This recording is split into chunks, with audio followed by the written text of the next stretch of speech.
Hi guys, it's a really warm day today and I have hay fever, so that is really unfair. We're doing question and answer part 7. Yay, I can count. Which is mad because you've asked way more questions than I initially anticipated, but you know, it's all fun. And I do apologise that it's taken me a while to get to some of your questions if you asked them all at the start. You know, I have to work through them at a steady pace. If I answer them all at once, then people will be like, I ain't watching all that. Next question is coming courtesy of TwiztidNativez. Question: I started the neglect dreads last week, and I was wondering, since I have short, thick hair about to my neck/shoulders, is it alright to put my hair up with a rubber band?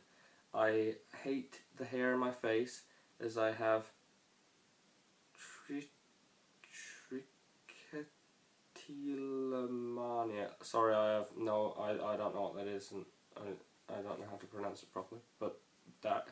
All the questions that get answered in the video, I post them in the information section underneath, so you can read them through if you want to see how that is actually spelled. And pull it, quite frankly. And also, I wear a slouch beanie, like seriously, 24/7. So should I actually avoid wearing my beanie right now, since they are just beginning? Or no rubber band, but beanie is okay? What's the most preferred thing to do?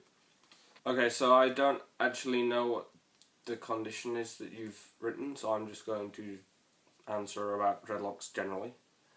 You can wear a beanie all you want. In fact, when people come and ask me about, hey, my young dreads are really messy, and what am I supposed to do about it, I just say, wear a hat. So you're already wearing a hat, so it's great. Hats rub on the hair and it makes it all sort of frizzy. I mean, if you wear a hat all day, you'll know it makes your hair knotty, so you're like, oh, it's awful knot. So, you know, wear a hat all you want. When you say tie up with a rubber band, you mean a literal rubber band. Why don't you just use a normal hair thing? What do you call those? Like hair elastic. Maybe that's what you mean. Because I wouldn't recommend tying your hair back with a rubber band, because rubber bands, you know, like thin, proper elastic rubber band, if you tie your hair back with that, it kind of cuts at the hair. The rubber makes lots of friction, and it can break hairs. So even though you don't actually have dreads yet, because you're starting neglect and you're only a week in, it's still not a particularly great idea to tie your hair back with elastic bands. You get a proper hair tie. So if you have to tie your hair back, I'd use a proper hair tie, or you can, you know, wear a hat. Wearing a hat is probably better for you than tying them back, because if you're going the neglect method and they're really young, then it's just kind of going to be normal hair at the moment. If you tie it back, you're holding the hairs steady and in place and not really doing anything. So it's better to have the hat there so the hairs are getting rubbed and getting a little bit knotty, or have the hair down and then they're sort of getting moved around and blown around and getting more knotted up. And it's not terrible to have the hair tied back, but if you have the choice, it's better for you to not have them tied back at the moment, if at all possible. Next question from RM. Question: do you recommend a technique for keeping young dreads from flattening? Your videos have been the most helpful to me, assisting my 9-year-old son on his dreadlock journey. Thank you. Oh, you're welcome. I'm glad to be helpful. I'm getting lots of questions about flattening. I think over the last few videos I've definitely answered a few questions about flattening, or maybe people are tweeting me about flattening. Flattening is completely normal, because when dreadlocks are young, they're soft. So it's just going from lumps of hair. So young dreadlocks are just lumps of hair loosely knotted together. And there's nothing there to stop them flattening. You lay on them and stuff, they're going to get flattened. There's nothing I would recommend you to do about it. You can palm roll them if you really want, and then they'll be rounder for that day. And when you lay on them, because, you know, they're soft, they'll probably get flattened again. As the dreadlocks get older, the hairs get more compacted and tighter, and they tighten into the sort of tube shape the dreadlocks are, because, you know, they're constantly getting battered and mashed around. So although they may seem like they're getting flattened in one direction, it's just because they're soft. When they get older and tougher, they're going to get flattened in all directions and become round and dreadlock shaped. And when the hairs grow out, when you get the new growth, that's going to come out round as well, as long as you have roughly even sized sections. I mean, if you have really rectangular sections, then the dreadlock's going to be flat.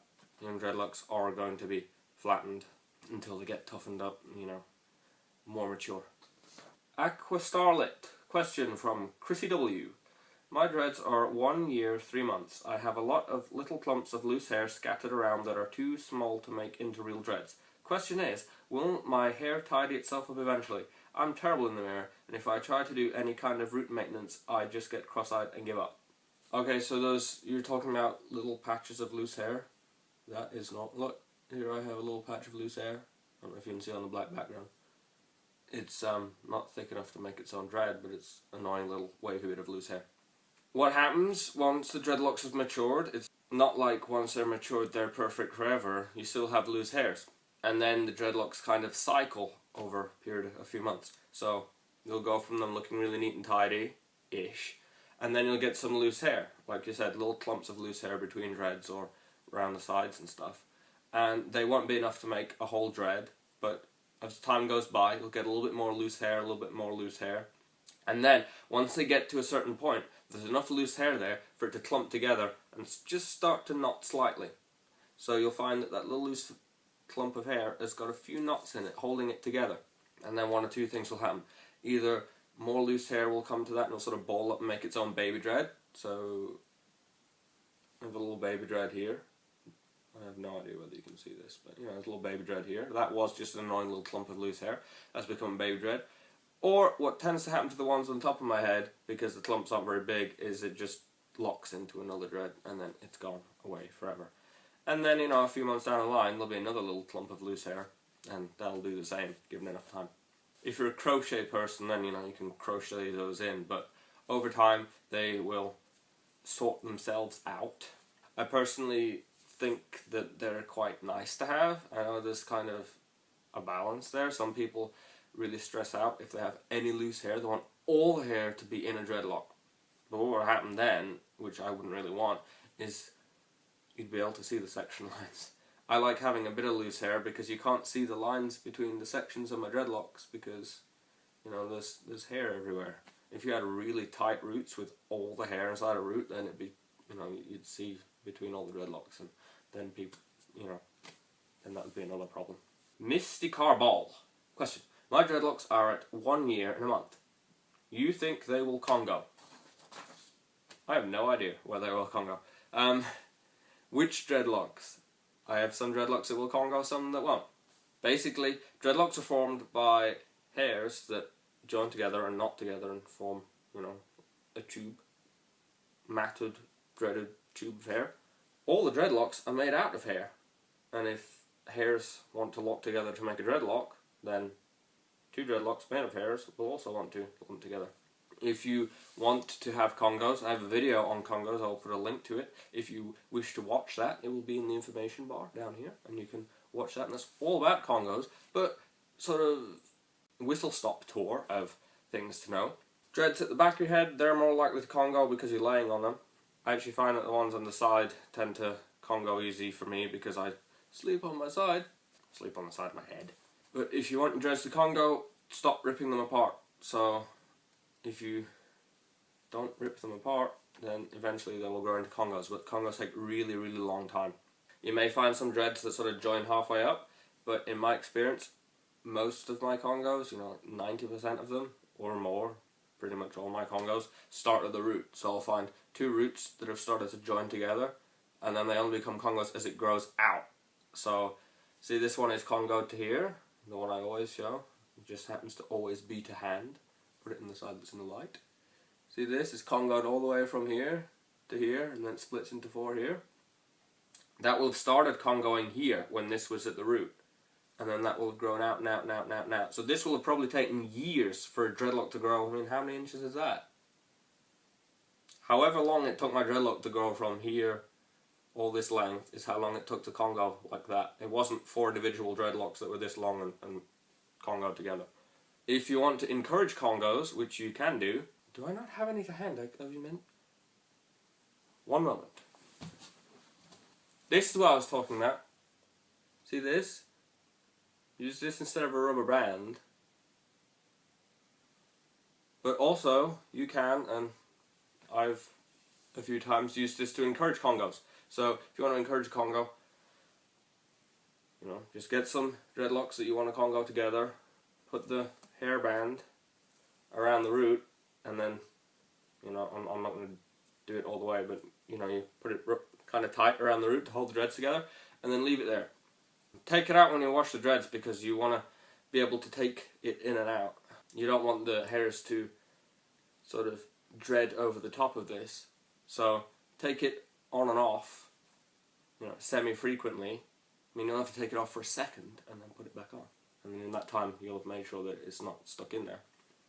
But that will hold the dreadlocks together, and then once you find that the roots have started to knot together, you can take it off, because you'll know that as long as you don't rip those apart, as those dreads grow outwards, they'll be just one Congo dread.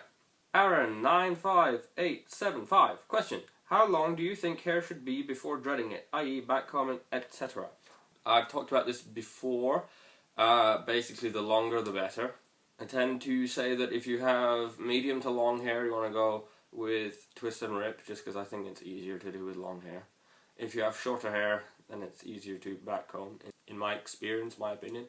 If you're going to backcomb the dreads, you're going to want, around 6 inches worth of hair, because you just need that much hair to physically backcomb it and still have something there. If you're going to backcomb with the bare minimum amount of hair required, so you've got about 6 inches of hair, those dreads are going to be really short and just little lumps sticking off your head. And because they're going to be backcombed, they're going to be quite tight and stiff for a while, and because they're so short, they're going to have no weight to them, so they are going to sort of stick out at an angle for quite a while until they get soft enough to lay down.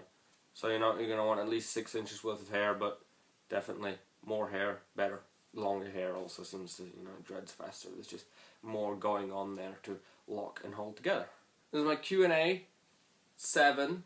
Got any more questions? You can leave it in the comment section to this video or any of the other question videos, but please write question at the start of your comment, otherwise I'll just come along and be like and type the answer to it like I would to any comment left on any other of my videos. And if you enjoyed this video, you can subscribe for more videos, and if you enjoyed this video, just click like, because then I'll know, hey, people like this video, I'll make more of those. Because if there are no likes on the video, or there's dislikes, I will be like, nobody likes this video, I'm not going to make any more of those, because it's just making people sad. Unhappy sad face. Okay. I'm definitely not insane. Cheers. Bye.